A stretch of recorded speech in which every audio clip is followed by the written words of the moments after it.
Welcome one and all to the 2034 McMurdo Station Emperors season. Let's first go over the roster and sort of whatever changes happened. I'm actually not sure what really happened here. We did make the playoffs. We'll get to that in a little bit. But for the changes that happened, some things actually did happen to this team. First off, if I see here, is there like a way I can like scroll this a bit out or something?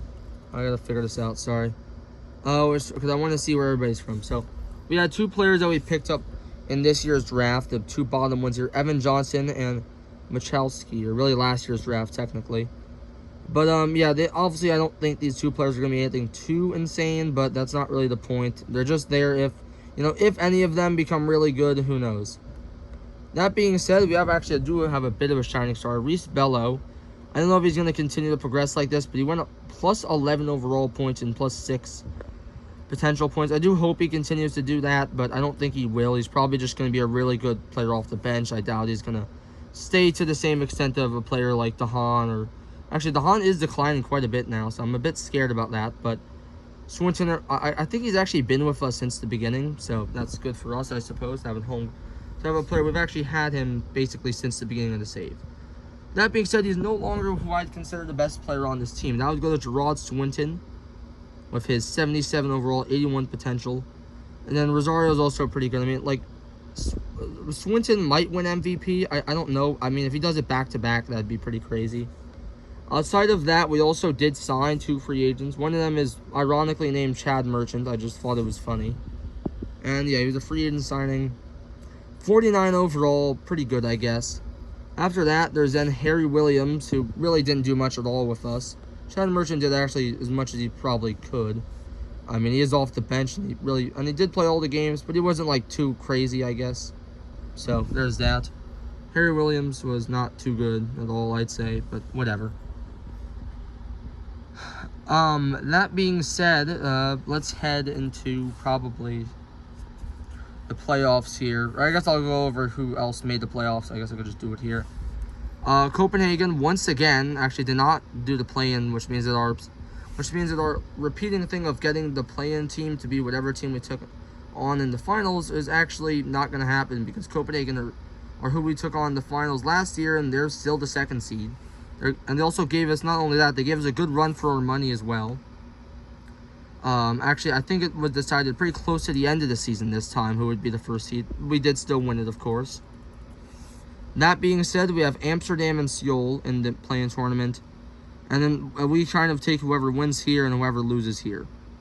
So speaking of that, let's see who is going to end up doing that in the play-in tournament.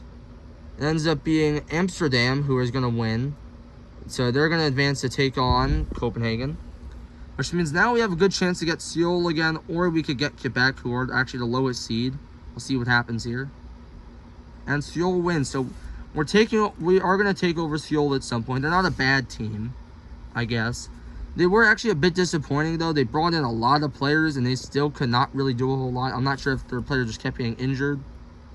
But yeah, I think it might have been that. But yeah, they had a lot of players they brought in recently. Christian Watson was one of them. He did well enough, but not really like a superstar player. Actually, maybe. Chris Milstead is still their superstar player from 2029 onwards. He's pretty great. And I guess now we're just going to do it game by game and see what the hell happens. Day one, we, let's see here. We win pretty handily there. That still isn't updated. There we go. And now we're going to sim another day.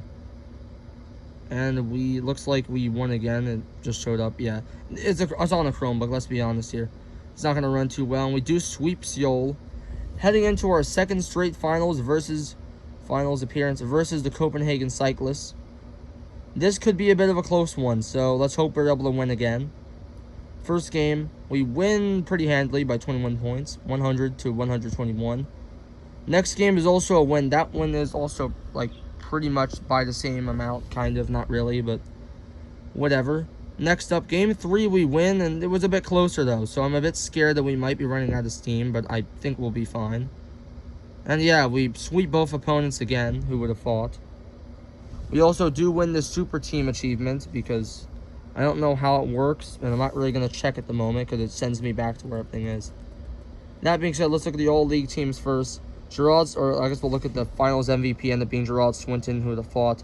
Semifinals MVP went to Gage Rosario.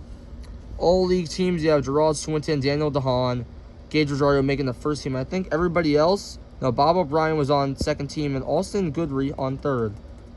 Meanwhile, all defensive team, DeHaan and Swinton on the first team. Second team, Austin Goodry, and third team, Bob O'Brien. For the all-rookie team, I don't think we're going to have anybody. No, of course we don't. It looks like Harry Williams has also decided to retire. I think he's our only retired player. We also had some other player I remember retire as well. And for the MVP, it looks like Gerard Swinton wins, I think, his second MVP at this point. Sorry, yeah, Gerard Swinton wins his second MVP. And basically everybody else is from different teams. DPOY went down to Dylan Villanova from Tokyo. The Tokyo Kaiju, I think, is her name. And yeah, our team is a 90 overall, and we are still very great. And this might be my last season. Were there any bad teams, I guess would be the question. Did we have any teams that were, like, awful? If there was, like, one I'm interested in managing, I'll take them over. And no, it turns out Columbus only won 27 games, but not really bad enough. So we're going to keep going with McMurdo Station, I guess. And yeah, that's about it. I hope you all enjoyed, and goodbye.